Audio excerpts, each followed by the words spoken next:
The bar method uses muscle isolations to quickly challenge and reshape your muscles. Getting the best results from these little moves depends on you being in the right positions so that you can work the right muscles. In this section, I'm going to give you a head start on learning to do the bar method in good form. Let's start with the warm-up. This first section of class is pretty simple when it comes to alignment. Basically, you're working on maintaining good posture. Two other things to remember are keep your standing knee straight and keep the foot that you're lifting under your knee. Doing so will stretch and elongate your hips and work your hamstrings to get your heart rate up faster. The bar method's free weight exercises continue to focus on posture as they tone your arm and upper back muscles. The stance you'll be using for shoulder and biceps exercises is designed to engage your core muscles. These are the muscles that stabilize your back and shoulders as you move your weights. There are 3 core areas in our bodies, and here's how to stand so that you're using all 3 of them. Start by standing with your feet hip-width apart and parallel to each other. Slightly bend your knees, which helps get the rest of your body in the right position. Next, you grip those 3 core muscle groups. First, grip your buns. They help keep your lower back still and level as you move your arms. Next, pull in your abs. They act as a brace for your lower and mid back. Finally, grip your upper back muscles tightly against the back of your rib cage. They hold your shoulder blades in place so that your arms can move with more power and control. Here's how it looks. Buns gripped tight, abs drawn in, upper back muscles on. Also, bend a little forward at your waist and make your back extra straight. You'll feel those muscles gripping even more tightly. One last tip. Try not to lean back when you're holding your weights in front of you. Keep your spine vertical. Now you're ready to do shoulder walks. When you move your arms up and down, keep them straight. Move smoothly and slowly and cross your weights in the middle of the range you're working in, like this. For biceps curls, you're going to be standing the same way you did in shoulder walks. For this exercise, position your upper arms on an outward angle from your shoulders and keep them completely still. This way, your biceps will contract evenly across your joints. They're better to become slender and sculpted quickly and safely. Check that you aren't bending and unbending at your wrists. Then, during the tiny curls, which we call pulses, keep your lower arms parallel to the floor and reduce your range of motion to about 1 inch. One-weight lifts work the back of your arm as well as your back. Here are the main points to focus on. Keep your back straight and neutral or near neutral from your hips to your head. Avoid tucking. This is the classic proper lifting position. Once you've assumed the position, square your shoulders and hips so that they face directly down and are not on a tilt. Keep your working arms straight and above your hips, except when you're doing the little bend stretches that some workouts call for. And keep your moves small and controlled. Push-ups are great for toning your chest and arms, and they're challenging. Doing them right works a lot of muscles in your body, including your core muscles. Here's how to set yourself up so that you're correctly positioned. Come down on your hands and knees.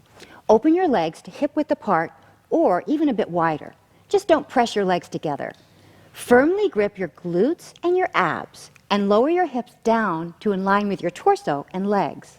Lock your torso and legs into a straight line by drawing your navel upwards and tightening your seat muscles. Raise your feet off the floor and point them up toward the ceiling. Keep your ankles uncrossed. Now walk your hands right underneath your shoulders, give or take 1 inch or 2. Now separate your shoulder blades and lock them firmly in that position. When you do the push-ups, keep your shoulder blades still and move only your arms. Turn your fingers slightly inwards and get ready to bend your elbows in a downward direction. That is, towards your feet, not directly out from your shoulders. This angle will help support your shoulder joints. Lift your head so that it's in line with your spine. Now you're ready to dive into some push-ups.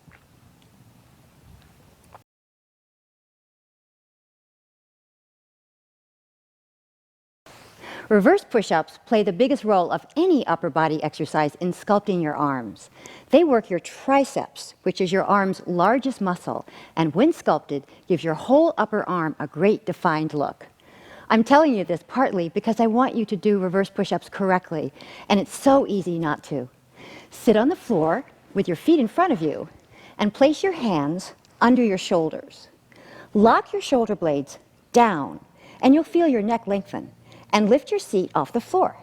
Tuck your ribs back so they touch your inner arms. Tuck your seat forward like this. Now comes the important part.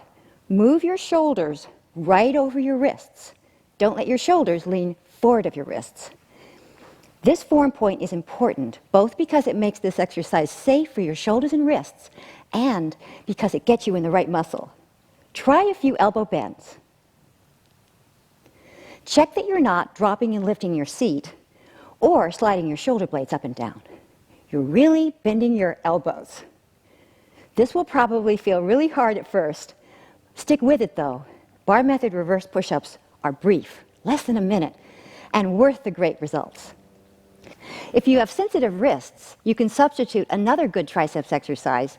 Pick up one of your weights and sit with your legs crossed out in front of you or tucked underneath you. With your weight in both hands, lift it up and behind your head towards the back of your shoulders. Lift your chest, draw your elbows inward towards your head as far as they can go, and point them upwards as much as possible. When you start the lifts, make them tiny, just an inch up and down. Keep the weight lower than the top of your head. That way, you'll elongate and taper your triceps as you work them. Heel lifts are in the bar method because they strengthen and stabilize your knees. They're also great for sculpting the backs of your legs, as well as warming up your legs for the exercises that follow. When you do heel lifts, keep your knees straight, grip your buns, and bend slightly forward at your waist. This position will help keep your back vertical and your movements controlled. Avoid leaning back and keep your abs pulled in. The narrow V thigh position is the bar method thigh work variation that keeps your legs closest to their normal stance. Most of us have slightly turned out hips, and that's the way you stand in this exercise. Facing your bar or support, stand about a half an arm's length away and hold on lightly with both hands. Stand with your feet in a narrow V shape. Lift your heels about an inch off the floor and press them together tightly. Now, bend your knees. Aim them right over your toes. Look down and check that your knees are really right over your feet, and your feet and thighs are all turned out the same degree. Some beginning students tend to overturn out their knees while leaving their feet in the narrow V. Simply avoid over or under turning out your legs. You'll feel the right alignment when you get it. Then check your upper body. Upright your spine and head so that they are vertical. Relax your seat muscles and pull in your abs. You should look calm and collected from the waist up, even though your thighs might already be shaking. When you start the little knee bends, keep them small. Go down an inch and come up just an inch. That's the way you'll tone your legs quickly and burn fat as well. The legs together thigh variation is for slimming down your thighs, and it also strengthens your knees. Hold on to your bar or support the way you did before. This time, stand with your feet together. Lift your heels so that they're comfortably high for you. This will engage the muscles around your knees. Now, bend your knees. As before, keep your back vertical and your tailbone right under your spine, not sticking out behind it. This alignment will place the challenge right where you want it, on your thighs and not on your hips and back. Parallel thigh is similar, except that your legs are hip-width apart. In this position, keep your knees pointing forward. Watch that they don't bow outwards as you bend them. That way, they stay aligned with your hips and feet. Standing seat ends up being everyone's favorite bar method exercise, but it's the hardest to learn. I'm going to walk you through the setup. Stand just a few inches away from your bar or support and hold on to it with both hands. Place your feet in a narrow V position, with your heels down this time. Slightly bend your knees, only this much. Now, stick your seat out And then grip your glutes and move your seat under your spine. Do this again. Feel the difference between letting your glute muscles relax and gripping them tightly. Now grip your glutes and keep them gripped. Notice that your upper body doesn't move, just your hips. Also, contract your abdominals as if you were doing a little crunch. You will bend slightly forward at your navel so that your back becomes vertical. Keep that stance. It's great posture training as well as a challenging pose for your seat muscles. Next, place one foot on the floor, slightly behind its hip, like this. Concentrate on keeping your standing seat muscles gripped. Remember, your standing knee is just slightly bent. Align your working thigh to be right under your hip, and keep your spine really vertical, not leaning back. Raise your working foot slightly off the floor. Simply hold for a moment or two. Exhale sharply about 8 times as you hold. Then, grip your standing seat even harder and tilt your pelvis forward. Feel the muscles down the back of your working leg fighting to keep your leg in place against the tuck in your standing seat. The better you get at this, the more challenging it will become. Finally, here's a trick to isolate your seat muscles. Let your grip in your working seat muscles release just a little. Your leg will come forward about 1 inch. Re-grip it as hard as you can. Your leg will come back about 1 inch. Continue to let the grip go a little and re-grip. Pull harder and less hard, allowing your leg to come a bit forward and pulling it back again and again. Keep your hips still as your leg moves. Keep your working thigh under your hip, not behind it or in front of it. Keep your pelvic tuck and keep your spine vertical. Just don't lean back. You've now deeply engaged your seat muscles by playing one side of your seat against the other. Kickstand curl is a great abdominal exercise to get you started recruiting and sculpting your abs. Sit down on your mat or soft carpet. Come down on your elbows and place them right under your shoulders. If it's more comfortable for you, rest your forearms on the floor with your palms facing in toward each other. Press your shoulders down by pushing your elbows into the floor. Grip your glute muscles like this. Feel the small of your back begin to press downward. And notice that your hips come up a little. Now shrink the space between your hips and your ribs. Exhale as you do this. Hold on to this position.